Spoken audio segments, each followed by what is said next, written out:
की 3,000ची SIP तुम्ही 25 ते 30 या वयामध्ये जर चालू केली आणि ते ठेवले साधारणतः एक 35 वर्ष ठेवले म्हणजे 25चा तुम्ही एज पकडा आणि 35 करून द्या किंवा 30 चा एज 65 करून द्या तर तुमचे साधारणतः 12 लाख 12.5 लाख रुपये इन्व्हेस्ट होते. पण तुमचं रिअलायझेशन जे आहे ते साधारणतः 1,70,00,000 ते 1,90,00,000 लाख. काही लोक पैसे असले तरी म्हणतात नको मार्केट क्रॅश होतं मी आता इन्व्हेस्ट करत नाही, तर उलट दॅट्स अन ऑपॉर्च्युनिटी. तर तुम्ही 2,000 करताय दर महिन्याला असं एक वर्ष तुमचं गेलं तर पुढच्या वर्षी तुम्ही 1,000 वाढवू शकताय का, 1,500 वाढवू शकताय का आणि ते दरवर्षी करू शकताय. ही स्टेप SIP त्यांना ट्रेंड्स पण समजतात आणि कंपन्यांचे जे अर्निंग कॉल्स जे असतात त्याच्याशी त्यांना कनेक्शन असतं. त्यामध्ये त्यांना समजतं की बाबा एक्झॅक्टली फंड्स एखादी कंपनी कुठे चालली ती समजा रिझल्ट एकदा खास लागला मार्जिन नाही आहे पर्टिक्युलर नाही आहे पण तरी सुद्धा फंड हाऊसेस मी बाय केले असतो. तर अशा केसमध्ये लॉरस नावाचा एक कंपनी आहे ज्याच्यामध्ये काही अनेक क्वार्टर्स रिझल्ट काही खास लागत नव्हता पण फंड मॅनेजर्सचा त्याच्यामध्ये फार कॉन्फिडन्स होता. आज 400 रुपयाचा स्टॉक ऑलमोस्ट थांबून शकतो. गव्हर्नमेंट सिक्युरिटी आणि कॉर्पोरेट बॉन्ड्स मध्ये काय तुम्ही गव्हर्नमेंटला पैसे तुम्ही लेंड करताय आणि त्याबद्दल तुम्हाला पकडतो त्या कॅटेगरीमधले जे फंड्स जे गव्हर्नमेंट सिक्युरिटीज कॉर्पोरेट बॉन्ड्स याच्यामध्ये इन्व्हेस्ट करतात ते डेट फंड्स आणि हायब्रिड फंड्स या दोन्हीचा इक्विटी आणि डेट म्हणजे हायब्रिड फंड्स. स्मॉल कॅपमध्ये आणि मिड कॅपमध्ये अशी एक धारणा आहे आणि असं एक ऑब्झर्वेशन पण आहे जेव्हा एक्स्ट्रीम मार्केट व्हॉलेटिलिटी असते किंवा मार्केट पडत असतं त्यावेळी हे पहिले असं नाही ऐकलं आमच्या यांचे भाव खाली आले पण जेव्हा रिबाउंड होतो तेव्हा स्मॉल कॅप जे आहे ते सगळ्यात जास्त बघतात.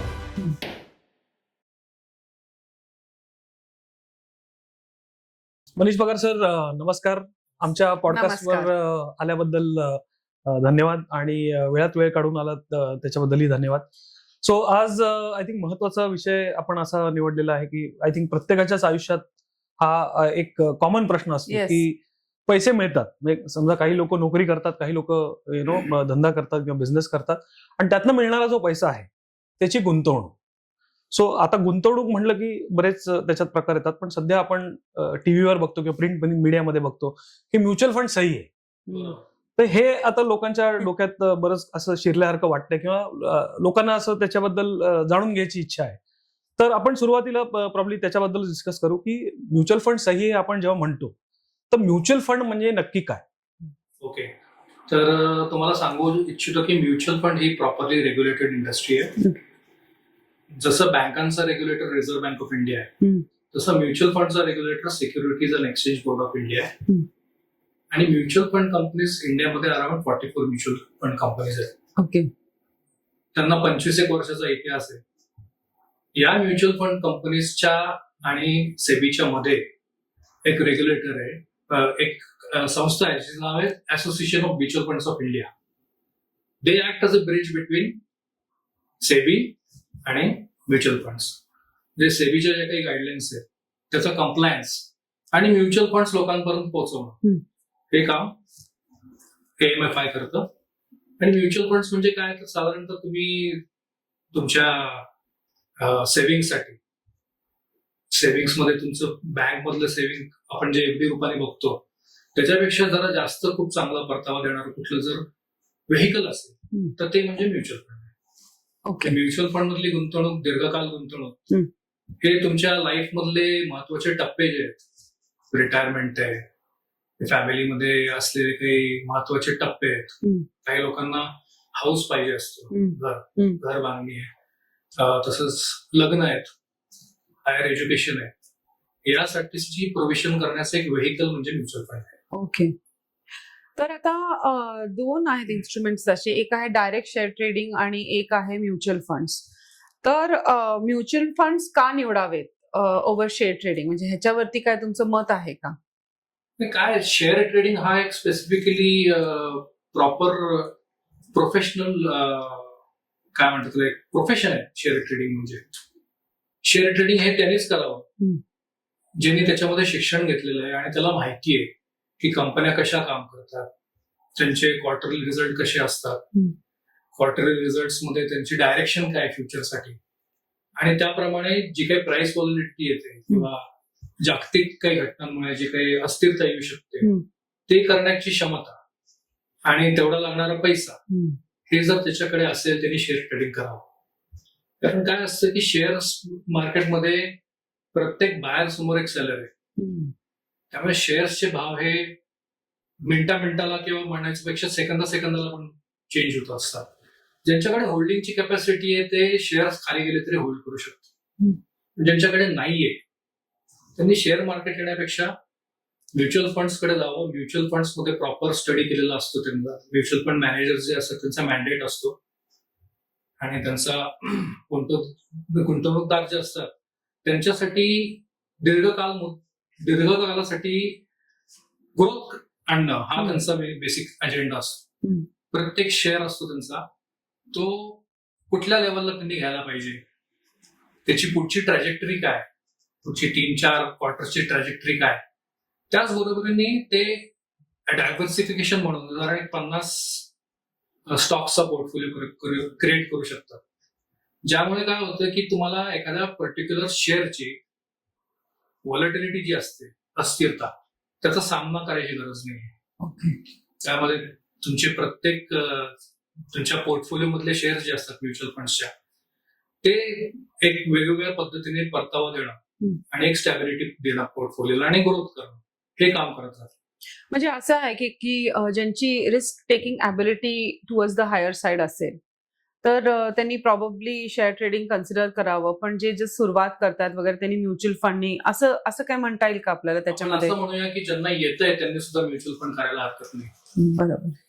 कारण काय असतं की फंड मॅनेजर जे असतात त्यांनी अनेक पावसाळे बघितलेले असतात, अनेक मार्केट सायकल्स बघितलेले असतात आणि अनेक येणाऱ्या पुढच्या ज्या काही सिच्युएशन्स आहेत, म्हणजे एखाद्या पर्टिक्युलर सिच्युएशनमुळे फॉर एक्झाम्पल तुम्ही उन्हाळा संपल्यानंतर तुम्ही एसीच्या शेअरमध्ये जर राहत असाल तर ते संपायच्या आधीच फंड मॅनेजर्स एक्झिट करू शकतात हे सेक्टर. बरोबर आहे. त्यामुळे शेअर मार्केटमध्ये जर ट्रेड करणारा माणूस आहे त्यांनी हे जर एक सिंपल उदाहरण नाही सांभाळलं तर तुम्हाला माहिती आहे त्याच्या गुंतवणुकीला काय होऊ शकतं. त्याचबरोबरीने आता आपण कडक उन्हाळ्याच्या तोंडावरती आहोत आणि म्युच्युअल फंड्स अशा सिच्युएशनमध्ये काही बेव्हरेज कंपन्यांचे स्टॉक्स विकत घेऊ शकतात. फॉर एक्झाम्पल आजकाल एक फेमस ड्रिंक आहे स्टिंग म्हणून, वरुण बेव्हरेजेस नावाची कंपनी आहे. तर अशा पर्टिक्युलर सिच्युएशन मध्ये त्यांचा पर्टिक्युलर जो काही बिझनेस असतो तो मल्टिप्लाय होतो. आणि ती पर्टिक्युलर कंपनी जेव्हा म्युच्युअल फंड एंटर करते ती इन्व्हेस्टरसाठीच असते. म्युच्युअल फंड इन्व्हेस्टरसाठी प्रॉपर एंट्री आणि प्रॉपर एक्झिट या गोष्टी म्युच्युअल फंड प्लॅन करतात. जे शेअरमध्ये गुंतवणूक करणारा माणूस जो आहे तो हे प्रॉपरली करेलच याची गॅरंटी नाहीये. ऍट द सेम टाइम एखाद्या पर्टिक्युलर न्यूजमुळे एखादा स्टॉक पटकन खाली गेला, म्युच्युअल फंड होल्ड करू शकतात. ऍव्हरेज ट्रेडर हा होल्ड करू शकेल याची काही गॅरंटी नाही.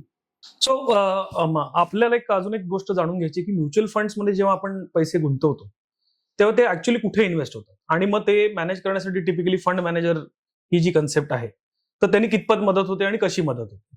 म्युच्युअल फंड्स बेसिकली अशा पद्धतीने काम करतात की इन्व्हेस्टरला बेसिकली कुठल्या टाईपच्या प्रॉडक्टमध्ये जायचंय, whether they want to go into equity product, whether they want to go into debt product किंवा एक हायब्रिड प्रॉडक्ट आहे.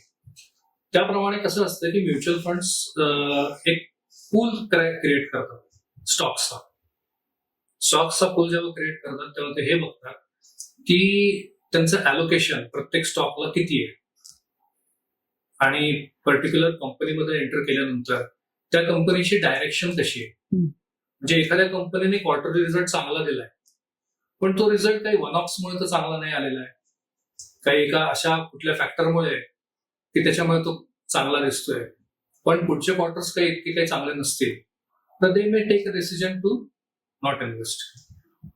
आणि ते त्याच्यातनं अशा कंपन्यांमध्ये करतात की ज्याच्यामध्ये मार्जिन्स खूप चांगले आहेत, मार्जिन ट्रॅजेक्टरी खूप चांगली आहे, परतावा खूप चांगला आहे, स्टॅबिलिटी ऑफ बिझनेस आहे.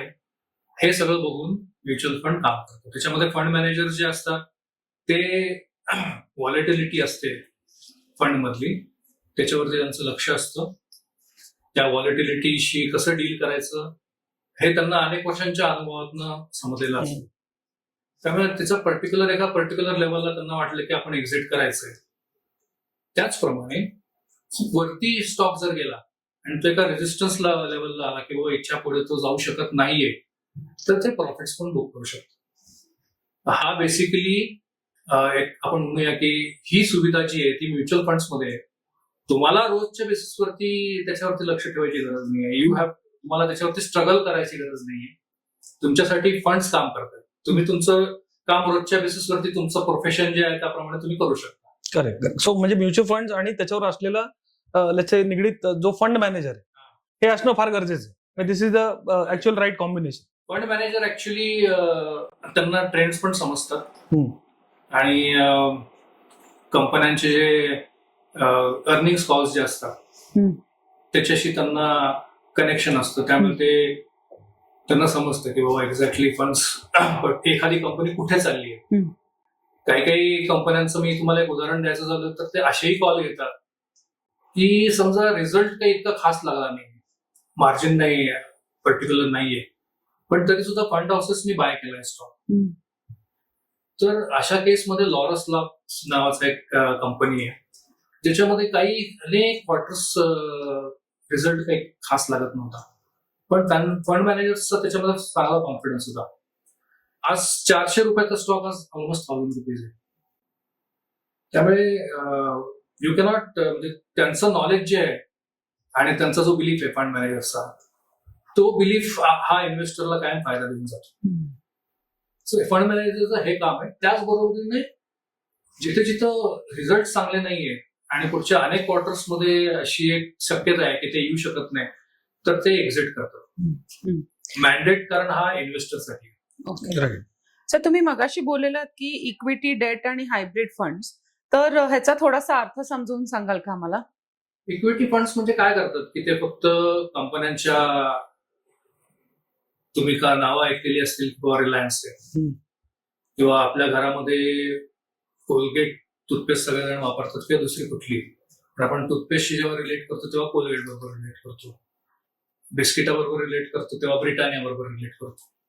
तर अशा टाईपची ज्या कंपन्या असतात त्या कंपन्यांमध्ये डील करणं म्हणजे इक्विटी फंड्स. डेट फंड्स म्हणजे government securities, corporate bonds. In short काय असतं की बाबा गव्हर्नमेंट सिक्युरिटी आणि कॉर्पोरेट बॉन्ड्स म्हणजे काय, तुम्ही गव्हर्नमेंटला पैसे देताय, तुम्ही लेंड करताय त्यांना आणि त्या बदल्यात तुम्हाला परतावा मिळतोय. या कॅटेगरी मधले जे फंड्स आहेत जे गव्हर्नमेंट सिक्युरिटीज, कॉर्पोरेट बॉन्ड्स याच्यामध्ये इन्व्हेस्ट करतात ते डेट फंड्स. आणि हायब्रिड फंड्स म्हणजे या दोन्हीचा मिलाफ, इक्विटी आणि डेट म्हणजे हायब्रिड फंड्स. ओके. सो म्हणजे इक्विटी इज आपण कंपनीज मध्ये इन्व्हेस्ट करतो आणि डेट जे आहे ते गव्हर्नमेंट बॉन्ड्स आणि हायब्रिड म्हणजे दोन्हीमध्ये इन्व्हेस्ट करतो. तर आपण हे बघितलं की इक्विटी, डेट आणि हायब्रिड फंड्स म्हणजे काय, तर त्याच्यामध्ये अजून एक टर्मिनॉलॉजी कॉमनली वापरली जाते ती म्हणजे large cap funds, mid cap funds आणि स्मॉल कॅप. तर ह्याचा अर्थ काय आहे नेमका? तर साधारणतः असं आहे की ज्यांचं मार्केट कॅपिटलायझेशन 20,000 करोडच्या वरती आहे त्या 1 ते 100 कंपन्या आहेत त्या लार्ज कॅप कंपन्या आहेत. मार्केट कॅपिटलायझेशन म्हणजे कंपनीचा आत्ताचा भाव into the number of outstanding shares, हे म्हणजे मार्केट कॅपिटलायझेशन. तर ते 1 ते 100 कंपन्या ज्या आहेत आपल्या तुमच्या इंडेक्समध्ये त्या लार्ज कॅप्स. पण मग आपण जे म्हणतो फॉर्च्यून 500 कंपनीज त्या याच्यातच याच ह्याच्यामध्ये लिस्टमध्ये येतात? नाही, आपण we will go by definition ना. अच्छा, ओके. त्यानंतर 250 ऑनवर्ड्स, 100 ऑनवर्ड्स टू 250, 101 टू 250 ज्यांचं मार्केट कॅपिटलायझेशन 5,000 करोड्स टू 20,000 आहे ते मिड कॅप कंपनी आहे. आणि 5,000 आणि लेस मार्केट कॅपिटलायझेशन हे स्मॉल कॅप कंपनीज आहेत. त्या small cap companies, mid cap companies आणि लार्ज कॅप कंपनीज मध्ये आपल्या इकॉनॉमीमध्ये चांगलं काम करणाऱ्या कंपन्या आहेत बेसिकली. म्हणजे तुम्हाला अगदी उदाहरण द्यायचं झालं तर कोविड क्रायसिसमध्ये फेसबुक जे आताचं मेटा आहे त्याच पिरियडच्या आसपास त्यांनी रिलायन्समध्ये गुंतवणूक करायची ठरवली. माझ्या मते रिलायन्सचा शेअर त्यावेळी काहीतरी 800 ते 900 रुपयाला असावा साधारण सांगतोय मी. एक्झॅक्ट मला माहित नाही लेवल. आता ऑलमोस्ट डबल प्राइस आहे रिलायन्सची. आणि फंड हाऊसेस हे सगळे पॅरामीटर्स बघून इन्व्हेस्ट करत असतात. ओके. तर लार्ज कॅप मध्ये आपण जर बघितलं तर ज्या कंपन्यांची आपण नावं डिस्कस केली आता, कोलगेट, ब्रिटानिया, रिलायन्स, हे लार्ज कॅप कंपनीज आहेत. मिड कॅप कंपनीज मध्ये तुम्ही बघितलं तर कंपनीज लाईक, आता आपण समजा शेअर बाजाराचा आणि म्युच्युअल फंडचा विषय डिस्कस करतोय, एचडीएफसी ऍसेट मॅनेजमेंट कंपनी आहे, किंवा वायर्स अँड केबल्स बनवणारी पॉलिकॅप नावाची कंपनी आहे, हे एचडीएफसी मध्ये येतात. आणि स्मॉल कॅप कंपन्यांमध्ये खूप चांगल्या, म्हणजे समजा तुम्ही एखाद्या औषधाच्या दुकानात घेतला, चांगल्या एखाद्या औषध कंपनीचं, म्हणजे ग्लेनमार्क सारखी कंपनी आहे, Glenmark is a small cap company. Okay. तर असा सगळ्या खूप चांगल्या नावाजलेल्या कंपन्या भारतात, हे भारताचं भाग्य आहे की आपल्याला अशा सगळ्या कंपन्यांचा एक पोर्टफोलिओ आहे. टीसीएस सारखी कंपनी ही एक लार्ज कॅप कंपनी आहे. तर हा सगळा एक कलेक्टिव्ह, आपण जो म्हणतो ना की एक कलेक्शन ऑफ कंपनीज जे आहे प्रत्येक सेक्टरमध्ये, जे गुंतवणूकदारांसाठी त्या फंडमध्ये ते ग्रोथ करायचं काम करत असतात. सो इक्विटी फंडचा भाग येतो का हे लार्ज कॅप, मिड कॅप आणि हो. Small cap? आणि ह्याचे पण कॉम्बिनेशन असतात का? म्हणजे जेव्हा असे वेगवेगळे फंड्स असतात तेव्हा ह्या तिन्ही कंपनीचे पण कॉम्बिनेशन असतात का? Stand alone large cap funds असतात. तुम्ही कंबाईन एखादा मिड कॅप फंड घेऊ शकता. त्यानंतर तुम्ही स्मॉल कॅप फंड घेऊ शकता. साधारणतः एक स्मॉल कॅप मध्ये आणि मिड कॅप मध्ये अशी एक धारणा आहे, आणि असं एक ऑब्झर्वेशन पण आहे, जेव्हा एक्स्ट्रीम मार्केट व्हॉलेटिलिटी असते, जेव्हा मार्केट पडत असतं, त्यावेळी हे पहिले यायला लागतात खाली. असं नाहीये की लार्ज कॅप येत नाही, पण यांचे भाव खाली यायला लागतात. पण जेव्हा रिबाउंड येतो मार्केटमध्ये, तेव्हा स्मॉल कॅप जे आहे ते सगळ्यात जास्त परतावा देतात. पण याच्यात म्हणजे I think fund manager plays a very important role या सगळ्यांमध्ये, बरोबर. कारण त्याचं अनालिसिस आणि हे ते कसं आहे की प्रत्येक तिचा स्मॉल कॅप कंपनी किंवा ती मिड कॅप कंपनी किंवा लार्ज कॅप कंपनी, तिची मार्जिनची ट्रॅजेक्टरी काय आहे हे फार महत्वाचं आहे.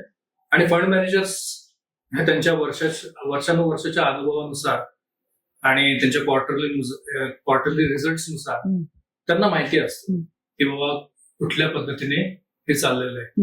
आता समजा आपण आता डिस्कशन करताना ग्लेनमार्कचं एक नाव डिस्कस केलं, त्याचप्रमाणे एक वॉकहार्ट फार्मा म्हणून पण एक कंपनी आहे, जिने कॅन्सर रिसर्च मध्ये भरपूर काम केलं, आणि काही सिलेक्टेड कॅन्सर मेडिसिन्स त्यांचे त्याच्याबद्दल त्यांना अप्रुव्हल्स मिळाले. हे सगळे प्रोसेस जी असते की कंपनी काय काय करते, आता काय काय नाही करते, हे फंड मॅनेजर्स लक्ष ठेवून असतात. ओके. त्याप्रमाणे ची इन्व्हेस्टमेंट जी होत असते की एखाद्या म्युच्युअल फंडनी एक पर्टिक्युलर स्टॉक तुमच्यासाठी बाय केलेला आहे, तर त्याच्यामध्ये त्यांना माहिती असतं की स्टॉक आता कुठल्या लेवलला आहे, तो काय लेवलला जाऊ शकतो. म्हणजे if I am not mistaken, साधारणतः 350-400च्या लेवलला वॉकहार्ट फार्मा होता आहे दीड वर्षापूर्वी, तो 1500 रुपयाला आहे. Okay. So this is the type of gain the fund manager has been able to give you. अशा पद्धतीने हे लार्ज कॅप, मिड कॅप आणि स्मॉल कॅप फंड्स आहेत. आता तुमचा प्रश्न जो आहे की ते कॉम्बाईन करता येतात का? फ्लेक्झी कॅप फंड्स जे असतात त्याच्यामध्ये तुम्हाला कॉम्बिनेशन मिळतं लार्ज कॅप, मिड कॅप आणि स्मॉल कॅप. त्याच्यामध्ये फंड मॅनेजरला सुविधा असते की बाबा नावच फ्लेक्झी कॅप आहे, मार्केटमध्ये जी काही आत्ता जी काही ट्रेंड आहे, अस्थिरतेची ट्रेंड आहे, तर त्याच्यामध्ये त्यांना एक फ्लेक्झिबिलिटी असते. ट्रेंड प्रमाणे ते एंटर एक्झिट करू शकतात एक particular mid cap, flexi cap किंवा त्याच्यामध्ये. त्याचप्रमाणे मल्टी कॅप फंड्स असतात, थेमॅटिक फंड्स पण असतात. आज तुम्ही जर बघितलं भारतामध्ये, भारत हे एक डायबिटीस कॅपिटल झालेलं आहे वर्ल्ड, तर त्यामुळे तो एक फॅक्टर आहे. त्याचबरोबरीने मेडिकल टुरिझमसाठी इंडिया हे प्रेफर्ड डेस्टिनेशन आहे. Not because the treatment is cheaper, पण डॉक्टर्स फार चांगल्या लेवलचे भारतामध्ये तज्ञ आहेत as compared to overseas. Surgeries पण खूप चांगल्या आपल्याकडे होतात, कॉस्ट वाईज पण म्हणा आणि दुसऱ्या अँगलने पण म्हणा. त्यामुळे हा एक जो सेगमेंट आहे हेल्थ अँड वेलनेस सेगमेंट जो आहे, त्याच्यामध्ये इन्व्हेस्टर्सला पुढचे अनेक वर्ष खूप चांगला फायदा आहे. रिसर्च पण मेडिकल कंपनीज आपल्या ज्या आहेत, मेडिसिन कंपनीज ते करत असतात वेगवेगळ्या लेवलनी. आणि लोकसंख्या तर सगळीकडे जगभर वाढते, वॉर्स आहेत सगळीकडे, वॉर लाईक सिच्युएशन ऑलमोस्ट मागच्या 2 वर्ष सगळीकडे मेडिसिन्सला डिमांड. आणि त्यामुळे हा एक सेगमेंट आहे, हा फार अतिशय चांगला सेगमेंट आहे. त्याचबरोबरीने तुम्ही जर बघितलं तर थीमॅटिक फंड्स मध्ये आपण विचार केला तर आता सगळ्यात जास्त कन्झम्पशन ओरिएंटेड कंट्री इंडिया आहे. डोमेस्टिक कन्झम्पशन म्हणजे आपण रोजच्या जीवनामध्ये आपण बघतो की आपल्या फॅमिलीमधलं कधीही कोणी म्हणू शकतं की मला स्विगी किंवा झोमॅटोवरनं काहीतरी मागवायचंय, राईट. आता सध्याचा एलपीजी क्रायसिस सोडून जा तुम्ही, पण असं होतं की बाबा मला हे मागवायचंय, ते मागवायचंय. पूर्वी आपण टुरिझमला कधी गोव्याला जायचं म्हणलं तर लोक कारने जाणं एन्जॉय करत होतो, पण आता नवीन यंगर जनरेशन आहे, they want to go by flight. तर हा कन्झम्पशन इंडेक्स जो आहे त्यांनी खूप चांगली लेवल, आता चांगल्या लेवलला आहे. त्यामुळे लोक कन्झम्पशन फंड्स जे थीमॅटिक फंड्स आहेत त्याच्यामध्ये पण एंटर करतात. अशा वेगवेगळ्या थीम्स असतात ज्याच्यामध्ये तुमचा म्युच्युअल फंड डिस्ट्रीब्युटर तुम्हाला गाईड करू शकतो, तुम्ही कशामध्ये काय एंटर करायचं, काय नाही करायचं. तर हे तुमचा जो आन्सर जे आहे ते जरा मी थोडंसं लेंदी दिलं, पण I think it has help. Yes. तर सिस्टमॅटिक किंवा सिप ज्याला आपण म्हणतो, तर सिप म्हणजे नक्की काय आणि कंपाऊंडिंगचा फायदा कसा होतो? तर ऍक्च्युली सिस्टमॅटिक इन्व्हेस्टमेंट प्लॅन म्हणजे SIP. फॉर एक्झाम्पल उद्या तुम्ही ठरवलं की बाबा तुम्हाला म्युच्युअल फंड्स मध्ये सबस्क्राईब करायचंय आणि यायचंय, आणि तुम्ही प्रॉपर स्टडी केला, तुमचा जो कोण डिस्ट्रीब्युटर आहे, ऍडवायझर आहे त्याच्यावर डिस्कस करून, तर काय होतं की तुम्हाला तुमच्या म्युच्युअल फंडच्या तुमचा जो काही इन्स्टॉलमेंट आहे, समजा 3000 रुपीजचा इन्स्टॉलमेंट आहे, त्याच्या अगेन्स्ट तुम्हाला म्युच्युअल फंडचे युनिट्स मिळतात. ते म्युच्युअल फंडच्या युनिट्स जेव्हा तुम्ही घेता तेव्हा तुम्हाला त्याच्या अगेन्स्ट त्याची नेट ऍसेट व्हॅल्यू मिळते. म्हणजे एक साधारणतः उदाहरण द्यायचं झालं तर तुम्हाला 3000च्या बाईंगच्या अगेन्स्ट समजा 300 युनिट्स मिळाले आणि त्याची नेट ऍसेट व्हॅल्यू समजा 10 रुपये is equal to your 3000 rupees. बरोबर. अशा पद्धतीने SIPचा प्रत्येक महिन्यामध्ये बाईंग तुमचं चालू राहतं. जर नेट ऍसेट व्हॅल्यू त्या पर्टिक्युलर फंडची वाढली असेल तर युनिट्स कमी येतात, पण जर नेट ऍसेट व्हॅल्यू कमी झाली असेल कुठल्याही फॅक्टरमुळे तर त्याच्यामध्ये युनिट्स जास्त येतात. जास्त आलेले युनिट्स हे नंतर कालांतराने जशी जशी नेट ऍसेट व्हॅल्यू वाढत जाते ते तुम्हाला कंपाऊंडिंगचं काम करतं. ज्यावेळी खूप लॉंग टर्म SIP चालते प्रदीर्घ काळासाठी, म्हणजे समजा 15 वर्ष, 20 वर्ष, 25 वर्ष, तर जो तुमचा पहिला बाय केलेला असतो तुम्ही, बरोबर आहे, जेव्हा नेट ऍसेट व्हॅल्यू समजा तुमची 10 रुपये आणि ती 200 वरती पोहोचली, एक 20 वर्ष कंपाऊंडिंग तुम्ही 20 वर्ष तुम्ही इन्व्हेस्टमेंट केली, तर ती 200 रुपये जी आहे तुमची झालेली नेट ऍसेट व्हॅल्यू, तर पहिले जे तुमची 10 रुपयाची आहे ती कंपाऊंडिंग होऊन 200 रुपये झालेली आहे. त्याचबरोबरीने ज्या कंपन्यांमध्ये म्युच्युअल फंड इन्व्हेस्ट करतात ते डिव्हिडंड पे करतात. ते डिव्हिडंड जेव्हा फंड मॅनेजर्सकडे येतं ते कॅश स्वरूपामध्ये येतं, म्हणजे इट्स अ पे आउट. आणि त्याच्यामध्ये म्युच्युअल फंड मॅनेजर्स आयदर ते लो रिस्क डेट इन्स्ट्रुमेंट मध्ये इन्व्हेस्ट करतात आणि मार्केटमध्ये जेव्हा संधी दिसेल किंवा कॅशमध्ये तरी जातात, आणि मार्केटमध्ये जेव्हा संधी दिसेल की काहीतरी खूप चांगल्या लेवलमध्ये आहे, हा मिळालेला डिव्हिडंड जे असतो तुमच्यासाठी हे करतात. हे सुद्धा कंपाऊंडिंग मध्ये काम करतं. ही इन्व्हेस्टमेंट सुद्धा कंपाऊंडिंग आहे. म्हणजे तुमच्याच इन्व्हेस्टमेंटसाठी जे मिळालेले डिव्हिडंड्स आहेत ते रिइन्व्हेस्ट होतात. हे तुमचं कंपाऊंडिंग आहे. अशा पद्धतीने तुम्हाला कंपाऊंडिंगचा फायदा मिळतो. तर हे कसं असतं की त्याला एक स्नोबॉल इफेक्ट आहे, ते झपाट्याने वाढत राहतं. तुम्ही एक पर्टिक्युलर केसमध्ये मी तुम्हाला सांगू इच्छितो की बाबा एक HDFC बॅलन्स ऍडव्हान्टेज फंड एक हायब्रिड फंड कॅटेगरी मधला फंड आहे. त्याच्यामध्ये ज्या गुंतवणूकदारांनी 25 वर्षापूर्वी 2000 साली हा फंड लॉन्च झाला होता, 1000 रुपये ज्यांनी इन्व्हेस्ट केले, 10 रुपये NAV होती. त्या फंडची आज नेट ऍसेट व्हॅल्यू म्हणजे NAV आज 500. ओके. हा झाला कंपाऊंडिंगचा मुद्दा. 1000 रुपये महिना जर तुम्ही इन्व्हेस्ट केले त्यावेळी, तर आज त्याचे रिटर्न्स तुम्हाला साधारण 54 लाख. ओके. कंपाऊंडिंगचा जो फॅक्टर आहे तो इतका मोठा तुम्हाला हे करू शकतो. असा बेसिकली रिटर्न हे तुम्हाला शक्यतो कुठल्या याच्यामध्ये मिळत नाही. म्हणजे तुम्ही जर विचार करायचं घेतलं की बाबा मला रिअल इस्टेट माझी जी काही एखादी आहे त्याचा फ्लॅट आहे, तो जर आजच्या डेटला विकायचा म्हटला तर तुम्हाला त्याच्यासाठी खूप मेहनत घ्यावी लागेल, राईट. आणि म्हणजे लगेचच विकले जाईल की नाही हे पण सांगता येत सांगता नाही. येत नाही. पण तुमच्या म्युच्युअल फंडच्या गुंतवणुकीमध्ये तुम्हाला असा एक बेनिफिट आहे.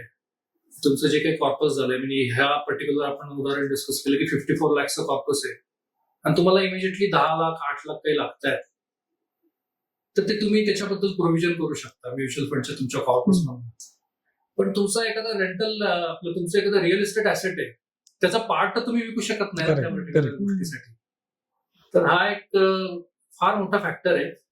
ऍट द सेम टाइम सांगू इच्छितो की म्युच्युअल फंड्सच्या तुमच्या कॉर्पस मधून तुम्हाला त्या पर्टिक्युलर मोमेंटला काही लोन पाहिजे असेल तर rather than going to a बँकेकडे जाण्यापेक्षा वगैरे तुम्ही स्वतः त्याच्या अगेन्स्ट तुमचे युनिट प्लेज करू शकता आणि ते तुम्ही सुलभ हप्त्याने देऊ पण शकता. त्याच्यात फायदा असा असतो की तुमचं जे काही मेन कॉर्पस आहे ते तरी सुद्धा ग्रो होत राहतं, कारण तुम्ही तुमची प्लेज केलेली रक्कम जी आहे ती परत भरताय. ऍज इट इज तुम्ही ते काढूनच घेतले सगळे पैसे, तर तेवढं तुमच्या ग्रोथला तुम्ही एक ब्रेक लावताय.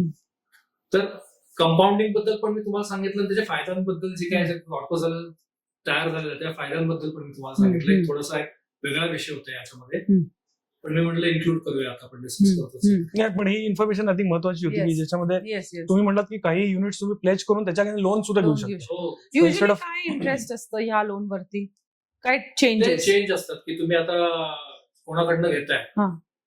राईट. पण थोडस काय म्हणतात त्याला, एक साधारणतः बँकेचं इंटरेस्ट रेट जे असतं त्याच्यापेक्षा थोडस 1-2% फरक इकडे तिकडे होऊ शकतो. कारण याच्यामध्ये बऱ्याचशा नॉन बँकिंग फायनान्स कंपन्या आहेत, किंवा एखादं तुमच्याकडे बँकेचा जर फंड असेल तर बँक विचार करू शकते की तुम्हाला काय इंटरेस्ट लावायचे, कारण शेवटी अल्टिमेटली हे प्लेज होतं त्यांच्याकडे मोठ्या कॉर्पसला. आणि एनिथिंग बिटवीन 50 to 75% तुम्ही प्लेज करू शकता. ओके जो काही आहे तो okay, that's a huge amount then. खूप मोठी आणि अमाऊंट त्याच्या अगेन्स्ट तुम्ही रिपेमेंट करता म्हणजे ते ऍज गुड एज ते रिफिल होतच आहे. होतच आहे. पण त्याच्या अगेन्स्ट काय होतंय की तुमचे जे काही मुद्दल आहे ती वाढतच राहते. त्याच्यावरती मार्केटची ते अनअफेक्टेड राहतं कारण तुम्ही काढून नाही घेतले. Correct correct. सो सर, आता आपण सिप बद्दल जेव्हा बोललो की सिस्टमॅटिक इन्व्हेस्टमेंट करत राहिला for a longer period of time, तर ऑब्व्हियसली त्याचे रिटर्न्स चांगले मिळतात. सो समजा आपल्याला आता एक्झाम्पलच्या हिशोबाने मी म्हणतोय की 1 करोड कॉर्पस पाहिजे असेल, तर त्याच्यासाठी साधारण सिपच्या हिशोबाने किती इन्व्हेस्टमेंट केली पाहिजे, ऑर प्रॉब्ली काय इन्व्हेस्टमेंट केली तर ते किती वर्षात आपल्याला तो कॉर्पस उभा करता येईल. तर ह्याच्याबद्दल काही थोडे 2-3 एक्झाम्पल्स देऊ शकतात. आता हा मेसेज पोहोचवताना आपण थोडासा लार्जर ऑडियन्स पर्यंत हा पोहोचेल असा प्रयत्न करूया. आणि म्हणजे याचा फायदा जो आहे तो समाजातल्या अनेक घटकांना होईल असं बघूया. SIP आता काय झालेलं आहे की फक्त मंथली नाही राहील, कारण डेली SIP पण तुम्ही करू शकता. या that is very surprising to know. खरं डेली SIP तुम्ही करू शकता. आणि असं आहे की समजा तुम्ही 100 रुपयाची SIP केली तर साधारण तुमच्या महिन्याला 2,500 रुपये जातात. एक उदाहरण देतो मला, एक्झॅक्ट 2,500च नाही देत की 3,000ची SIP तुम्ही 25 ते 30 या वयामध्ये जर चालू केली आणि तुमचं रिटायरमेंटचं एज समजा 60 आहे असं धरूया. आता ऍक्च्युली 60 हा कोणाचं रिटायरमेंटचं एज राहिलेलं नाहीये, लाईफ एक्सपेक्टन्सी वाढलेली आहे. तर 3,000 रुपये तुम्ही मंथली जर गुंतवले या पर्टिक्युलर एज ग्रुपमध्ये आणि ते ठेवले साधारणतः 35 वर्ष जर ठेवले तुम्ही, म्हणजे 25चा तुम्ही एज पकडा आणि 35 पर्यंत धरा, किंवा 30चा एज धरा आणि 65 पर्यंत धरा, तर तुमचे साधारणतः 12.5 लाख रुपये इन्व्हेस्ट होतात. पण तुमचं रिअलायझेशन जे आहे ते साधारणतः 1,70,00,000 ते 1,90,00,000 म्हणजे we are talking about 1 crore. आणि ही ऍक्च्युली फार जास्त अमाऊंट आहे जी तुम्हाला मिळू शकते. आणि सुरुवातीला ते प्रॉब्ली यंगस्टर्सना ते जड जाईल 3,000 रुपये वगैरे, पण ओव्हर द लॉंग टर्म हे तर काहीच वाटणार नाही ती अमाऊंट. माझ्या मते आता काय झालेलं आहे की इकॉनॉमी अशा लेवलला आहे की 3,000 रुपये जड वाटणार नाहीत त्यांना. यंगस्टर्स खूप स्मार्ट आहेत. आम्ही आमच्याकडे जेव्हा क्लायंट्स येत असतात तर माझ्या एका पर्टिक्युलर क्लायंटचं उदाहरण मी शेअर करतो. ते कंपनी जी आहे त्यांची ती पुण्यातल्या अग्रगण्य शाळांना सगळ्यांना बुक सप्लाय करते. आणि तो जो बेसिकली माझा क्लायंट आहे इज अ यंगस्टर. तर ज्यावेळी मी त्याला भेटलो त्यावेळी मला असं अपेक्षित होतं की तो 3,000-5,000 रुपये मिळेल SIP चालू करतो म्हणून. पण he was ready to do 10,000. 10,000 रुपयाची SIP आपण चालू करूया. हे अशामुळे होतं की त्यांच्यामध्ये जागरूकता आहे आणि त्यांच्या पिढीने तो बिझनेस चालू करण्यासाठी काय काय करावं लागतं, कुठल्या कुठल्या स्टेजेस मधून जावं लागतं ते त्यांनी बघितलेलं आहे. त्यामुळे त्यांना अतिशय कम्फर्टेबल पाहिजे सगळ्या गोष्टी. हा जो कॉर्पस होणार आहे त्याच्यात तो त्यांचा बिझनेस ग्रो करतील. यंग जनरेशनला कुठल्या ना कुठल्या वेळेला बाहेर जाण्याची म्हणजे फॉरेन टूर्स करणे वगैरे याच्याबद्दल फार आवड असते. क्वालिटी लाईफ जगायची एक कन्सेप्ट आहे जे आता सोशल मीडियामुळे आपल्याला फार दिसते. आपण आता नेटफ्लिक्स आलेलं आहे घरामध्ये सगळ्यांच्या. पूर्वी आपण जे राहत होतो तुम्ही आणि मी त्याच्या आपल्या कन्सेप्ट होता आणि आत्ताच्या कन्सेप्ट आहे. आपण इनफॅक्ट त्यांच्याबरोबर एन्जॉय करतोय आता लेटेस्ट कन्सेप्ट जे आहे. पण एक्सपेंडिचर हा फार मोठा फॅक्टर आहे. आणि पूर्वी तुम्ही समजा एखादी 2 व्हीलर 60,000ला घेतली असेल तर आज ती 1,00,000 रुपये क्रॉस झालेली आहे. म्हणजे रुपयाची व्हॅल्यू कमी झाली आहे. तर यंगर जनरेशनला हे समजतं एका प्रेझेंटेशन मध्ये की रुपयाची व्हॅल्यू तर कमी झालेली आहे पण निफ्टी आणि सेन्सेक्स वाढतोय सतत. बिकॉज भारतामधले जे फंड मॅनेजर्स आहेत ते उत्कृष्ट काम करतात. ते उत्कृष्ट काम अशामुळे करू शकतात की भारताची इकॉनॉमी फार चांगलं काम करते. म्हणजे माझ्या मते ही एक डिकेड लॉंग, एक डिकेड म्हणजे 10 वर्ष आपण धरूया, ही मल्टी डिकेड लॉंग ऑपॉर्च्युनिटी आहे. एक साधारण 10 वर्ष, 20 वर्ष, 25 वर्ष अशी ऑपॉर्च्युनिटी आहे. तर तुम्ही ते एक उदाहरण दिलं मी तुम्हाला करोडपतीचं. तर हा मुलगा जो करतोय आता 10,000 यांनी जर 30 इयर्स टू 35 इयर्स ही त्याची SIP रन केली तर त्याच्याकडे कॉर्पस असेल 6 करोडचा. 6 करोड हा त्याचा कॉर्पस असेल आणि अतिशय चांगल्या पद्धतीने तो त्या स्टेजला ही संपत्ती जी आहे ती त्याच्या फ्युचर जनरेशनला हँडओव्हर करू शकतो. त्याला पाहिजे तो बिझनेसचं एक्सपान्शन करू शकतो. बिझनेसमध्ये त्यावेळी काही प्रॉब्लेम्स आले असतील तर त्या कॉर्पसमध्ये तो फाईट पण करू शकतो त्या सिच्युएशनला. असे मल्टिपल फायदे आहेत. बरोबर. स्ट्रगल करून कोण बनेगा करोडपती मध्ये झाला पाहिजे असं नाही. सिप चालू करून सुद्धा करोडपती होता येत. कारण आजकाल मुलांना खरंच आवडतं लाईक आपण जसं विचार करत होतो की रिटायरमेंट नंतर फिरायला जाऊ वगैरे, पण आता मुलं काय म्हणतात की आम्हाला आताच लाईक त्यांना तो अनुभव लवकर घ्यायचा आहे आयुष्यात. म्हणजे फॉरेन ट्रिप्स म्हणा किंवा लक्झरी लाईफस्टाईल म्हणा हे थोडं झालेलं आहे.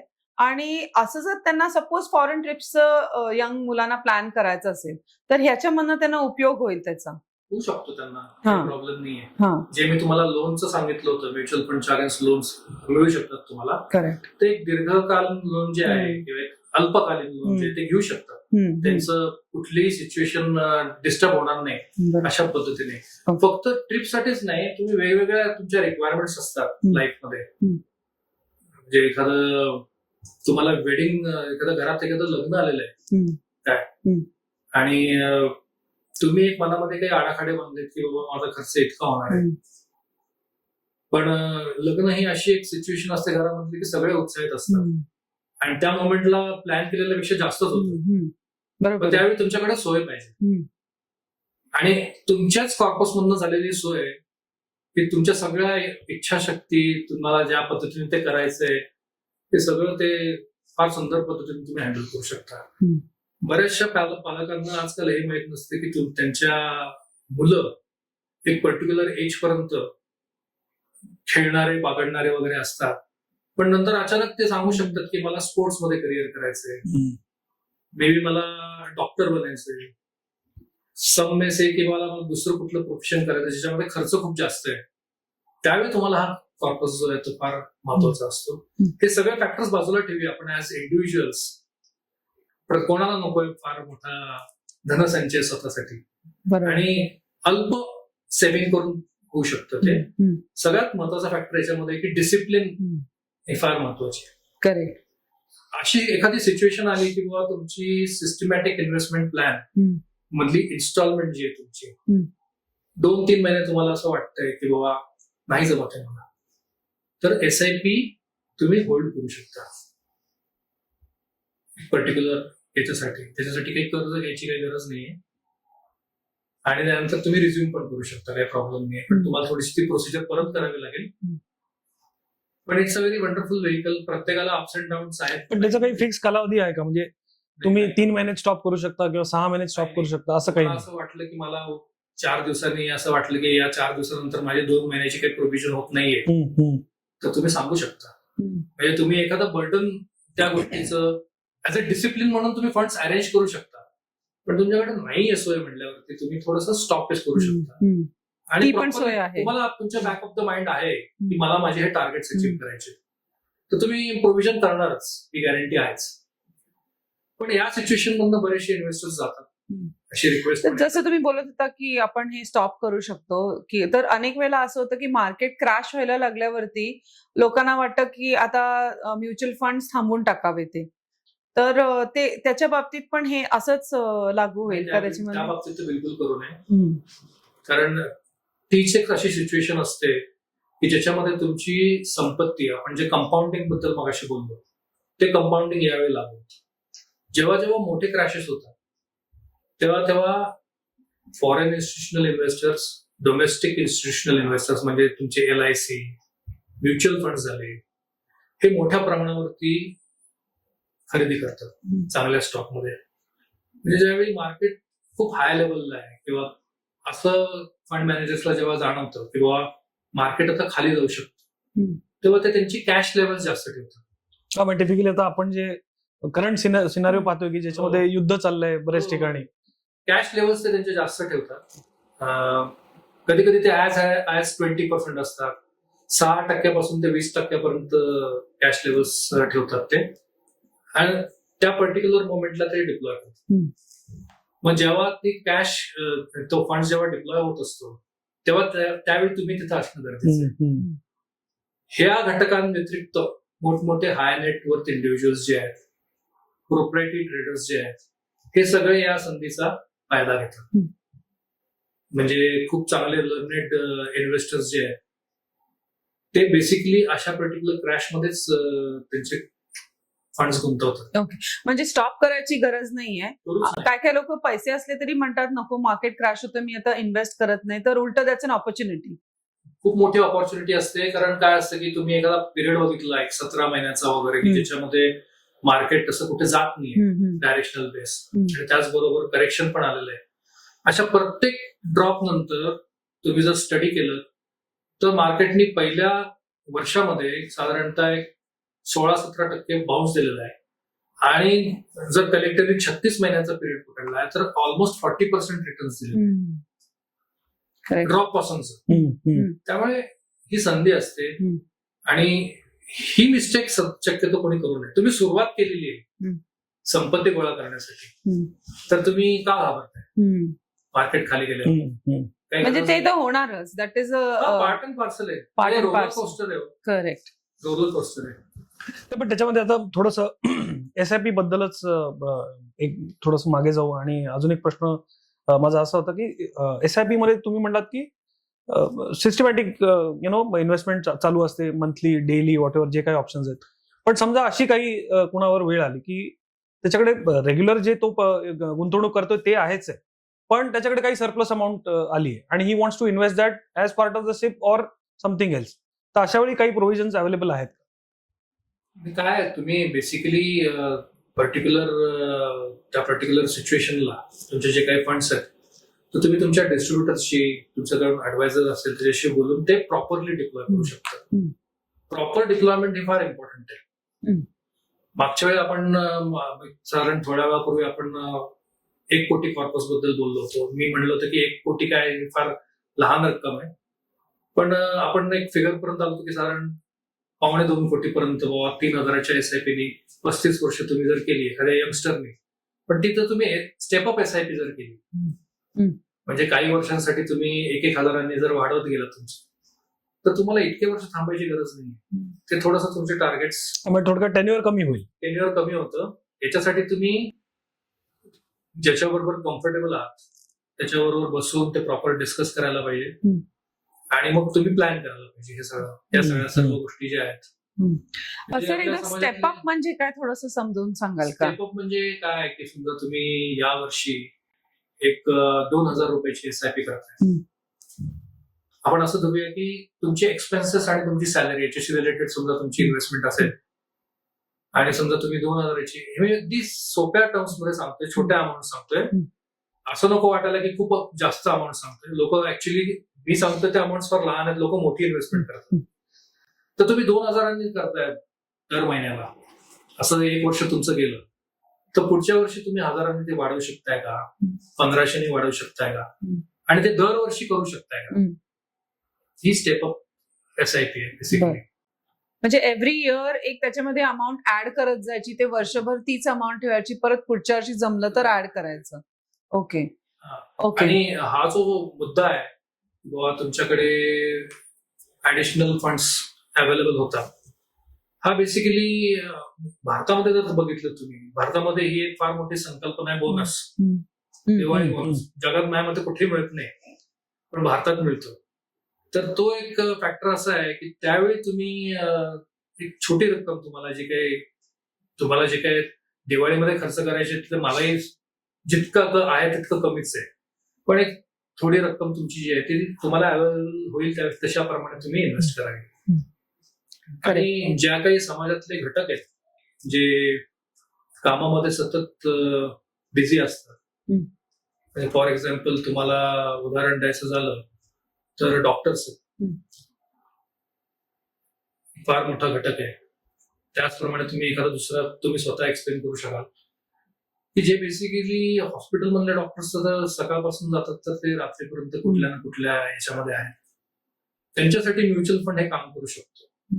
कॉर्पस बिल्ड करणं जे काय आहे, कॉर्पस बिल्ड करण्यामध्ये तुमची जीवनशैली जी आहे तुमची, ती तुम्हाला आत्ता आहे त्याच्यापेक्षा जास्त चांगली मेंटेन करायची असेल किंवा आता आहे त्या लेवलला मेंटेन करायची असेल, किंवा तुमचं एंड गोल काय, म्हणजे समजा पुढे जाऊन तुम्हाला काय अचीव्ह करायचं आहे इन टर्म्स ऑफ प्रॉपर्टी असो किंवा अजून पर्सनल काही असो. लोकांना सगळ्यात जास्त काय पाहिजे आजच्या डेटमध्ये, तर पीस ऑफ माइंड. करेक्ट आहे. तर SIP plus SWP is equal to peace of mind, हे गणित प्रत्येकाने लक्षात ठेवा. तुम्ही कॉर्पस क्रिएट करा तुमच्या SIP ने, तुमचा SWP जो आहे त्याच्याने तुम्हाला दर मंथली तुमचं काय विड्रॉवल आहे ते तुम्हाला मिळत राहील. SWP ची अमाऊंट पण ग्रोथ होत राहील. SIP plus SWP is equal to peace of mind. हे बेस्ट बोलला तुम्ही, किती सोप्या सरळ भाषेत सांगितलं. तर आता ना असं होतं की नवीन इन्व्हेस्टर्स जे असतात ते काही चुका करतात इन्व्हेस्टमेंट जेव्हा सुरू करतायत तेव्हा, तर काय अशा कॉमन मिस्टेक्स तुम्ही बघितल्या आहेत आणि त्या कशा करेक्ट कराव्या? कॉमन मिस्टेक्स तर आहे की शक्यतो मी माझं स्वतःचं उदाहरण देतो की मी जेव्हा इन्व्हेस्टमेंट करायला लागलो त्यावेळी हा एक ट्रेंड होता की कुठला फंड चांगला आहे, कोणी सगळ्यात जास्त रिटर्न दिलेलं आहे. तर ती एक मिस्टेक कालांतराने तो डिसिजन चुकू शकतो. ऍक्च्युली फंड सिलेक्ट करताना फंड मॅनेजर कोण आहे, फंडची हिस्ट्री काय, हे फॅक्टर्स महत्वाचे. त्याचबरोबर सेम सेक्टर्स जे आहेत ते सिलेक्ट करू नये. म्हणजे तुमच्याकडे समजा 2 स्मॉल कॅप फंड्स असतील किंवा 2 मिड कॅप आहेत, तर असं कधी करू नये. तर ते समजा तुम्ही केलं तरी प्रत्येक फंड मध्ये कुठल्या स्टॉक्सचं होल्डिंग आहे हे फार महत्वाचं आहे. त्या पर्टिक्युलर स्टेजला इकॉनॉमी कशी आहे, सेक्टरचं व्हॅल्युएशन काय, हे बघणं फार गरजेचं असतं. हे प्रायमरीली मी तुम्हाला सांगतो. अजून महत्वाचं म्हणजे की फार जास्त एक्सपोनेन्शियल पद्धतीने इमिजिएट काही रिटर्न्स मिळतील त्यापेक्षा सस्टेन रिटर्न्स मिळतील याच्याकडे बघावं. सारखं आपल्या रिटर्न्स आपल्या पोर्टफोलिओकडे बघू नये आणि IQ माहितीवरती राहू नये की बाबा मला या पर्टिक्युलर फंडने हे केलेलं आहे. आपल्याला या पर्टिक्युलर सेक्टरमध्ये कोणाची मदत घ्यावी लागली तर घ्यावी. आपण प्रत्येक जण बघतो की बाबा लाईफमध्ये आपण थोडंसं आजारी जरी पडलो तरी आपण स्वतः काही मेडिसिन घेत नाही. We always go to doctors. त्यामुळे या क्षेत्रातले जे तज्ज्ञ आहेत, तज्ज्ञ म्हणण्यापेक्षा ज्यांना जाणकार आहे त्यांच्याबरोबर जावं. कारण काय असतं, म्युच्युअल फंड ऍडवायझर्स म्हणा किंवा डिस्ट्रीब्युटर्स म्हणा, हे जे फंड मॅनेजर किंवा asset management company, fund manager asset management companies जे आहेत त्यांच्याबरोबर त्यांच्या मीटिंग्स असतात. नवीन फंड काही लॉन्च होतोय त्यामध्ये बऱ्याचशा वेळी इकॉनॉमी कुठल्या लेवलला आता आहे, कुठल्या एखादा पर्टिक्युलर इंडेक्स तुम्हाला सिग्नल देतोय. जसं मी कन्झम्पशन इंडेक्स बद्दल बोललो की तिने आता फार चांगल्या लेवलला येतो, त्याच्यामध्ये गुंतवणूकदार एंट्री करतात आणि भारताची इकॉनॉमी ऑलमोस्ट 60% कन्झम्पशन ओरिएंटेड आहे, जी चायनापेक्षाही जास्त मोठं आहे. चायनाचं कन्झम्पशन पेक्षाही भारताचं कन्झम्पशन जास्त आहे. आणि पूर्वी काय होतं की मल्टीनॅशनल कंपन्या आपल्याकडे एक सेटअप करायच्या, त्यांचा बिझनेस तो प्रोडक्शन करून बाहेर नेण्यासाठी म्हणून करायचा. आता त्यांना भारतामध्येच मार्केट मिळालंय. मार्केट आहे, तर ही भारताची फार एक मोठी बाजू आहे. डिमांड आणि सप्लाय एकाच देशात आहे सगळं. तर हे सगळ्या गोष्टी ज्या आहेत त्या तुमच्या डिस्ट्रीब्युटर किंवा ऍडवायझरकडे या सगळ्या अवेलेबल. त्यांचा अभ्यास आहे म्हटल्यावरती त्यांच्यावर you choose a right fund manager आणि गो अहेड. असं पण होतं ना की काय काय लोकांना खूप वेगवेगळे खूप हे करतात, म्हणजे खूप व्हरायटी. मिक्स बॅग केलं पाहिजे मान्य आहे, पण काय कायला खूप जास्ती व्हरायटीमध्ये हे करतात, इन्व्हेस्ट करतात. तर ते तुम्ही योग्य समजता का की नाही तसं केलं पाहिजे? गरज नाहीये. म्हणजे अचानकच काय एक 20 म्युच्युअल फंड घेतले, खूपच व्हेरीड पोर्टफोलिओ एक तयार होतो. ते मॉनिटर करायला पण एक्झॅक्टली त्याची काही गरज नाहीये. तुमचं उद्दिष्ट काय, त्यानंतर तुम्ही एक्झॅक्टली आता कशामध्ये एंटर करायला पाहिजे, तुम्ही जी काही एंट्री घेताय त्याची ट्रेंड किती वर्ष चालेल. आज भारताची पॉप्युलेशन मध्ये यंगस्टर्स खूप जास्त आहेत, बरोबर आहे, यंगस्टर्स जास्त आहेत. तर त्या दृष्टिकोनातून तुम्ही बघायला पाहिजे की बाबा डिजिटल बिझनेस जास्त चालणार आहेत का, राईट, फार्मास्युटिकल बिझनेस चालणार आहेत का जास्त, आणि त्यानंतर त्याच्यासाठी लागणार इन्फ्रास्ट्रक्चर आहे, इन्फ्रास्ट्रक्चर ओरिएंटेड फंड्स काय लागणार आहेत. भारत फार मोठा देश आहे, रुरल आपण म्हणतो ना, आता आज रोड इन्फ्रास्ट्रक्चर माझ्या मागच्या 2014 नंतर पासून झपाट्याने खूप इम्प्रूव्ह झालेले. तर हे असे सगळे वेगवेगळे सेगमेंट्स आहेत जे तुम्हाला व्यवस्थित ऍडवाइस होऊ शकतात. युजली किती असावं, म्हणजे जर आपण जरी व्हेरीड पकडलं तर जनरली आपल्या पोर्टफोलिओमध्ये किती वेगवेगळे म्युच्युअल फंड असावे? 10,000 समजा तुमची SIP आहे, जनरल म्हणून धरू आपण, तर तुमचं 20% अलोकेशन पाहिजे, म्हणजे साधारणतः 4 ते 5 फंड, त्याच्यापेक्षा जास्त नाही. तुम्ही आयडेंटिफाय करा. एक साधारणतः जास्त काही डिफिकल्ट नाहीये, पण ते करताना तुम्ही राईट ऍसेट मॅनेजमेंट कंपनीच्या फंडमध्ये जाण्याची गरज आहे. आणि मग त्याच्यामध्येच घालत राहायचे. जेव्हा तुमचे सपोज बोनस आले, एक्स्ट्रा अमाऊंट आली, तर त्याच्यातच घालत तिथेच तुम्ही ते करू 5-6 शकता. फंड वाढवायचे आपले. करू शकता, त्याच्यामध्ये काही प्रॉब्लेम नाही. तर आपण आता एका बाजूला आपण म्हणजे म्युच्युअल फंड इन्व्हेस्टमेंट ही किती फायदेशीर आहे आणि त्यातनं आपल्याला किती प्रॉफिट्स मिळू शकतात किंवा तुमचा एंड गोल कसा रीच करायचा ह्याच्याबद्दल SIP बद्दल सुद्धा आपण बोललो. पण आता दुसरी साइड अशी आहे की आपण जे म्हणतो की डायरेक्ट प्लॅन, रेग्युलर प्लॅन किंवा एक्सपेन्स रेशिओ, हे चार्जेस जे ऍप्लिकेबल असतात तर ते एक्झॅक्टली काय आहे आणि कसे ऍप्लिकेबल होतात? डायरेक्ट प्लॅन म्हणजे काय असतं की asset management company, for example HDFC आहे, तुम्हाला एखादा HDFCचा म्युच्युअल फंड घ्यायचा आहे, तर सोय अशी आहे की तुम्ही डायरेक्टली पण त्यांच्याकडनं घेऊ शकता, आणि रेग्युलर प्लॅन म्हणजे तुमचा ऍडवायझर त्याच्यामध्ये इन्व्हॉल्व असतो. डायरेक्ट प्लॅन शक्यतो कोण हे करतात, चार्टर्ड अकाउंटंट्स आहेत, त्यांना बेसिकली माहिती आहे, किंवा सीझन्ड म्युच्युअल फंड इन्व्हेस्टर आहेत, अनुभवी खूप काय, ते स्वतः किंवा त्यांच्या ज्या इमिजिएट फॅमिलीमधले लोक जे आहेत त्यांना सजेस्ट करू शकतात की डायरेक्टली मला, म्हणजे मी हे सजेस्ट करतो वगैरे. हे डायरेक्ट प्लॅन जे आहे. रेग्युलर प्लॅन म्हणजे मोस्ट प्रोबॅबली एक साधारणतः मोठी आपण जे काय कलेक्शन ऑफ काय म्हणतो इन्व्हेस्टर्स म्हणतो, ते नॉट नेसेसरी इतकी इन्फॉर्म्ड असते. आजकाल काय होतं की तुम्हाला काही काही मोबाईल प्लॅटफॉर्म्स वरती इन्व्हेस्ट करताय डायरेक्टली, पण त्यातले काही प्लॅटफॉर्म सुद्धा कस्टमर साठी इन्व्हेस्ट करत असतात. They are like brokers only. तर असं आहे की इन्व्हेस्टमेंट ही फार मोठा डिसिजन असतो तुमचा. तुम्ही डिस्कस केल्यावरती तुम्हाला समजू शकतं की तुमचा डिस्ट्रीब्युटर किंवा ऍडवायझर हा प्रॉपर आहे का. म्हणजे डिस्कशन केल्यावरच तुम्हाला समजेल की त्याचं नॉलेज लेवल काय. तर रेग्युलर प्लॅन मध्ये तुम्ही प्रॉपर डिस्कस करून केलेला गोष्ट असते. डायरेक्ट प्लॅन मध्ये तुम्ही स्वतः डिसिजन घेताय. तुम्ही ऍसेट मॅनेजमेंट कंपनीच्या वेबसाईटवर जाताय, त्याच्याबद्दल इन्फॉर्मेशन वाचताय आणि तुम्ही करताय. तर तुम्ही म्हटलं होतं की एक्सपेन्स रेशो काय. एक्सपेन्स रेशो म्हणजे असं आहे की ऍसेट मॅनेजमेंट कंपन्या ज्या असतात त्यांच्या मॅनेजमेंट फीज असतात, सॅलरीज असतात, फंड मॅनेजर्स आहेत, त्याच्याबरोबर त्यांचा स्टाफ असतो सगळा, नंतर त्यांना ऑडिट फीज असतात. हा सगळा खर्च म्हणजे एक्सपेन्स रेशो. आणि शक्यतो असं असतं की एक्सपेन्स रेशो जशी फंडची साईज कमी असते आणि ती ग्रो होत जाते कालांतराने, तर थोडासा एक्सपेन्स रेशो मध्ये ऍक्च्युअल दिसतो त्याच्यापेक्षा थोडा फरक येऊ शकतो. ओके. एक्सपेन्स रेशो हा तुमच्या फंड मध्ये थोडंसं रिटर्न्सच्या बाबतीत डिफरन्स करू शकतो. जास्त खूप एक्सपेन्स रेशो असेल तर तुमच्या नेट ऍसेट व्हॅल्यू मध्ये त्याचं रिफ्लेक्शन येतं, तुमच्या रिटर्न्स मध्ये पण रिफ्लेक्शन येतं.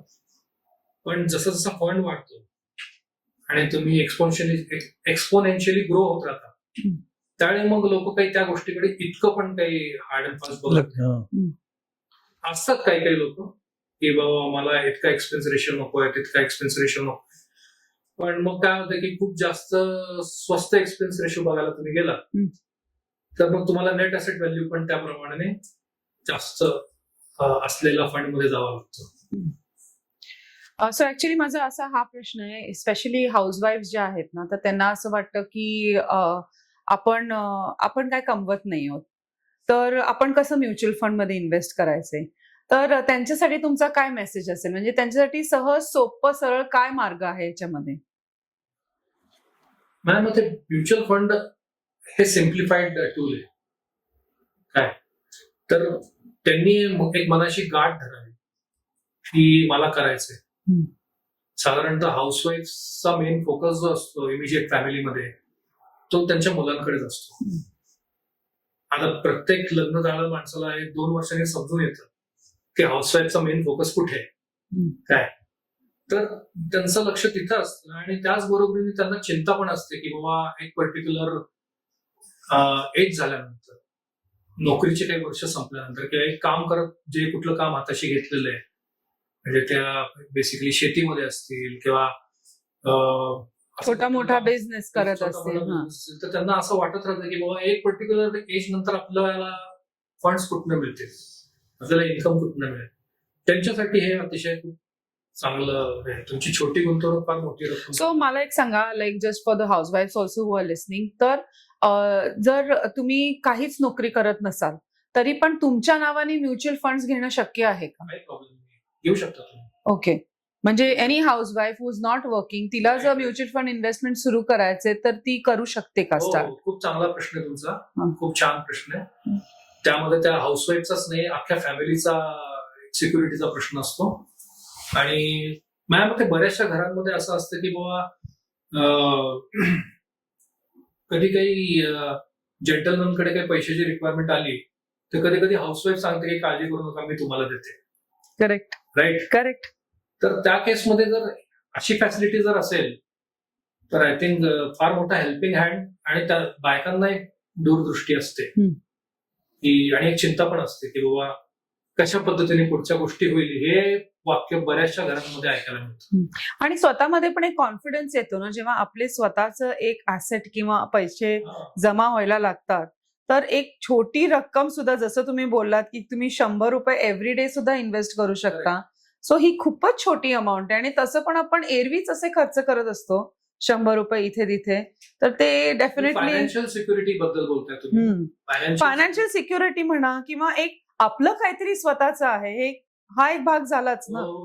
ते कॉन्फिडन्स पण निर्माण म्हणजे करतात ना. दुसऱ्यावरची डिपेंडन्सी तुम्ही Dependency कमी नाही. करता रादर तुम्ही स्वतः इंडिपेंडेंट होता हम्म. असा त्याचा प्रॉब्लेम अर्थ आहे. आणि काय शेवटी सगळा महिलावर जो आहे हम्म. त्या घरातलं बजेट प्लॅन करत असतात, हम्म. बॅलन्स करत असतात. घर रन करणं ही काही सोपी गोष्ट नाही, नाहीच आहे. पण ते अतिशय विनासायास कोणालाही काही गैरसोय होईल अशा पद्धतीने रन करतात. हम्म. त्यामुळे त्यांच्या हातामध्ये कॉर्पस आल्यावरती ते कसं करायचं हे त्यांना व्यवस्थित माहिती आहे. त्याच्यामधनं सुद्धा राहतात. त्याच्यामधनं सुद्धा काहीतरी सेव्हिंग त्यांचं स्वतःचं होतच असतं. At the end of the month काहीतरी एखादी छोटीशी रक्कम त्यांच्याकडे राहतेच, जी ते डेफिनेटली म्युच्युअल फंड्स मध्ये टाकू हो, शकतात, हो, हो, हो. जी अगदी आरामात ग्रो होऊ शकते, म्हणजे नकळत ग्रो होत राहते. तुम्हाला बरोबर. त्याच्याकडे लक्ष द्यायची गरज नाही. गरज नाहीये. हम्म. गरज आणि नाही. सगळ्यात महत्वाचं, मार्केट्स जेव्हा खाली येतात तेव्हा पॅनिक व्हायची गरज नाही. येस. एक मनामध्ये विश्वास पाहिजे की एक पर्टिक्युलर काही वर्षानंतर मला माहितीये माझे पैसे इतके होणार. ते तुम्ही नवीन इन्व्हेस्टर्सची किंवा कोणी असं ना, एक प्रॉब्लेम होतो, सारखं बघत राहायचं मार्केट. त्यांनी स्वतःच स्वतःला पॅनिक करून ठेवतो आपण, म्हणजे त्याच्यावर सोल्युशन काहीच निघत नाही. नाही. बरोबर आहे. सो हाऊसवाईफचं आपण जसं बोललो तसं यंगस्टर्स साठी तुमचा काय मेसेज असेल, म्हणजे साधारण काय म्हणतात त्याला, कधीपासून त्यांनी इन्व्हेस्टमेंट चालू केली पाहिजे किंवा किती अमाऊंटनी चालू केली पाहिजे किंवा कशी केली पाहिजे, तर त्याच्यासाठी काय मेसेज तुम्हाला एक असेल? आता उदाहरण दिलं एका यंगस्टरचं हम्म, हम्म. जे बुक्सच्या बिझनेस मध्ये आहेत. तर माझ्या मते तुम्हाला जॉब लागल्यावरती तुम्ही जॉब पर्टिक्युलर कुठल्याही कंपनीचा जॉब आहे किंवा तुमचा कुठलाही व्यवसाय आहे, त्या व्यवसायामध्ये एंटर केल्यावरती तुम्ही SIP मध्ये यायला पाहिजे. हाच एक गोल्डन रूलच आहे ना, 20% तुम्ही सेव्हिंग मध्ये टाकाच. हो. 20% म्हणजे ते अगदी कमीत कमी तुम्ही कमवत असाल तरीही तिथपासून तुम्ही आणि आय थिंक सुरुवात आता करू शकता. सेव्हिंगची आता डेफिनेशन जी बदलली आहे ती नुसतं बँकेत नाही, पण आता put it into Yes. Mutual funds. Yes. मग उलट तिथे बँकेत नुसतं असलं की खर्च करायला जातो हा आपण. हा तर त्या यंगस्टर्सनी, म्हणजे मला तुम्हाला सांगायला आनंद वाटेल, यंगस्टर्सला ऍक्च्युली अवेअरनेस आहे, हम्म, हम्म. आहेच आहे. आहेच आहे. हम्म. पण जे यंगस्टर्स हा प्रोग्राम बघतायत हम्म. त्यांना आव्हान आहे की तुम्ही लवकरात लवकर इन्व्हेस्टमेंट सुरू करा. सुरू करा. करत नसाल तर हम्म. म्हणजे पर्टिक्युलर एज आहे तुमचं 40-42 मध्ये, जो एक म्हणतो ना आपण जॉब मध्ये थोडासा काही एक अस्थिरतेचा पिरियड जो आहे, हम्म, हम्म. त्यावेळी तुम्हाला थोडासा एक पीस ऑफ माइंड आहे. आणि आजकाल आपण बघतोच आहोत की कॉम्प्रोमाइज नाही करावं लागणार कुठल्या. Correct. व्हेंचर आउट पण करता येतं ना, की नाही जर नोकरी असेल तर दुसरं काहीतरी, पण ते कॉन्फिडन्स राहतो तो हा तेच करायला. म्हणजे पूर्वी जसे let's say आपल्या वडिलांची जी पिढी होती ती नोकरी म्हणजे काय 60-65 पर्यंत सुद्धा नोकरी करायची काही लोक. आजकाल ती ट्रेंड उलटी झाली. लोक म्हणतात की बाबा मला वयाच्या 45 वर्षीच रिटायर व्हायचं. Retirement I think- financial freedom असल्यावर हा, ते पॉसिबल आहे बोलणं. करेक्ट. फायनान्शियल फ्रीडम हा एकदम करेक्ट. म्हणजे पुढे काहीतरी करतील, पण एक फायनान्शियली मी फ्री आहे म्हणून मी मला जे काय पाहिजे ते बिझनेस करू शकीन, रिटायरमेंट लाईफ करू शकीन. That is it. So Manish sir, शेवटचा प्रश्न आणि आय थिंक थोडा महत्वाचा प्रश्न असा मला विचारायचा वाटतो की म्युच्युअल फंड्स बद्दल माहिती घ्यायची असेल तर लोकांनी कोणाला अप्रोच केलं पाहिजे किंवा कसं अप्रोच केलं पाहिजे? असं आहे की म्युच्युअल फंड्स साठी जी माहिती जी आहे ते तुम्हाला वेबिनार्स थ्रू, तुम्ही पर्टिक्युलर सिटीमध्ये जे आहेत तिथं काही सेमिनार्स पण असतात. आम्ही सुद्धा ते अरेंज करतो. तर तुम्ही समजा आम्हाला कनेक्ट झाला तर आम्ही तुम्हाला त्याच्या डेट्स वगैरे ह्या देऊ शकतो. या सेमिनार्स आणि वेबिनार्स मध्ये तुम्हाला प्रॉपर इन्फॉर्मेशन मिळते. याचे कुठलेही चार्जेस नसतात. First of all okay. ते सगळं काही फ्री आहे सगळ्यांसाठी आणि फार सुंदर पद्धतीने. काही सेमिनार्स मध्ये तर ऍसेट मॅनेजमेंट कंपनीचे फंड मॅनेजर्स येतात. वेबिनार्स मध्ये सुद्धा खूप चांगल्या म्युच्युअल फंड कंपन्यांचे खूप एक्सपिरियन्स लोक ऍड्रेस करू शकतात, जे काही इन्व्हेस्टर्स आहेत त्यांना. आणि जसं मी सांगितल्याप्रमाणे की ते फ्री ऑफ कॉस्ट आहे. तर आमच्याकडनं तर रेग्युलर बेसिसवरती या गोष्टी असतात. तुम्ही कॉन्टॅक्ट मध्ये या, तुम्हाला हे मिळत नाही. सो आपण अजय असं करूया, आपण डिस्क्रिप्शन मध्ये त्यांचे ते सगळी लिंक्स देऊया, म्हणजे ज्यांना ही इन्फॉर्मेशन हवी असेल त्यांना डेफिनेटली ह्याचा उपयोग करून घेता येईल आणि ते त्यांना डायरेक्टली अप्रोच करू. येस, अप्रोच करू शकतो. Let's do that. येस, चालेल. सो मनीष सर, खूप धन्यवाद आणि बरीचशी काय म्हणतात त्याला काही गोष्टी ज्या आम्हाला माहित नव्हत्या की क्लिअर जसं झाल्या आम्हाला पण छोट्या नव्हतं छोट्या माहिती. गोष्टी जसं तुम्ही म्हटलं की ₹100 डेली तुम्ही इन्व्हेस्ट करू शकता, ही म्युच्युअल फंड्स मध्ये अशी काही कन्सेप्ट आहे ही माहित नव्हती. सो अशा काही बऱ्याचशा गोष्टींवर तुम्ही इन्फॉर्मेशन दिलीत, त्याबद्दल तुमचं खूप खूप धन्यवाद आणि आल्याबद्दल थँक्यू. थँक्यू सो तुम्हा मच. दोघांना सिन्सिअर थँक्स, तुम्ही इन्व्हाइट केलं. आणि हा एक असा ऍस्पेक्ट आहे की जो प्रत्येकाला माहीत झाला पाहिजे आणि प्रत्येकाने याचं काय म्हणतात त्याला अडॉप्शन करायला पाहिजे आणि लाभ पण घेतला पाहिजे. करेक्ट. नक्कीच. त्याबद्दल फार मनापासून धन्यवाद. Thank you so much. Thank you. Thank you so much. Thank you.